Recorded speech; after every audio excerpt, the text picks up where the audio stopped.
Hello and welcome to the first installment of Know What You Own. This is a new series where each month going to take a deep dive into one of the holdings within our ETF portfolios, chat a little bit more about what it is, how it works, why it's important, and ultimately, how does that fit into everything else in a portfolio context.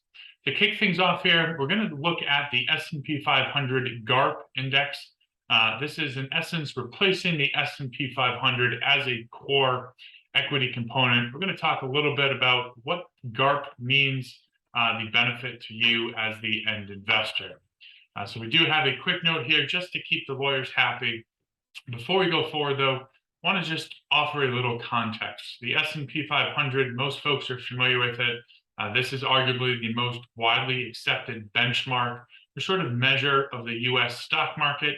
It includes 500, technically 504 of the largest companies in the United States, and how it's built, its market cap weight, which simply refers to the amount or percentage that an individual stock is within the index, is purely a function of that company's market cap, which is just the number of shares they have times the current stock price. When we think about, again, being included in the S&P 500, it's just the largest companies, although at times largest companies aren't necessarily the best investments. Specifically, when we think about the S&P 500, it's going to ignore a lot of those fundamentals, things like what are the growth rates, how expensive is a company's stock price relative to the assets that it has or the earnings that it generates, as well as what is the strength of that company's balance sheet, how much leverage do they employ, so on and so forth. And so when we think about being able to dissect or cut through the S&P 500 index, isolate companies that offer more attractive growth at more attractive valuations, we're able to create an index that solely focuses on those direct exposures. That refers to, in this case, GARP, or growth at a reasonable price. And again, what this index is looking to do is own a portion of the 500 names in the S&P that screen for more favorable growth, as well offer more attractive valuations. So when we think about what that screening process results at the end of the day, we have a side-by-side comparison here. Two of the most widely accepted measures of a company's growth, forecasted earnings, as well as forecasted revenue. You see, as of August 23rd, the S&P 500 has forecasted earnings growth of 11.9%.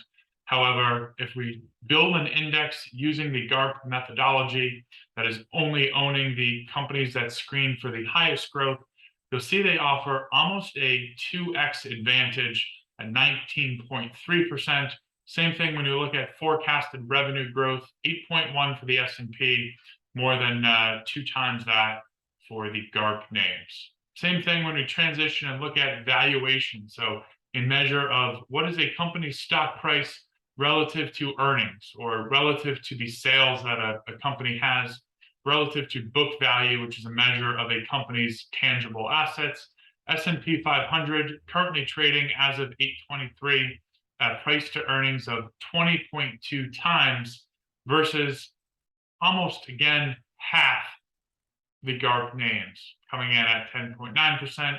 Same trend when you look at price to sales and price to book. Both cases, GARP tends to be much more competitive. So at the end of the day, the reason we incorporate this index as part of a core holding is, instead of owning the broad market, we're trying to isolate, all else being equal, what are the names within the S&P 500 that offer more attractive growth and do so at more attractive prices. That's all for now. As always, happy to chat in more detail. If we don't connect, have a great week. Take care.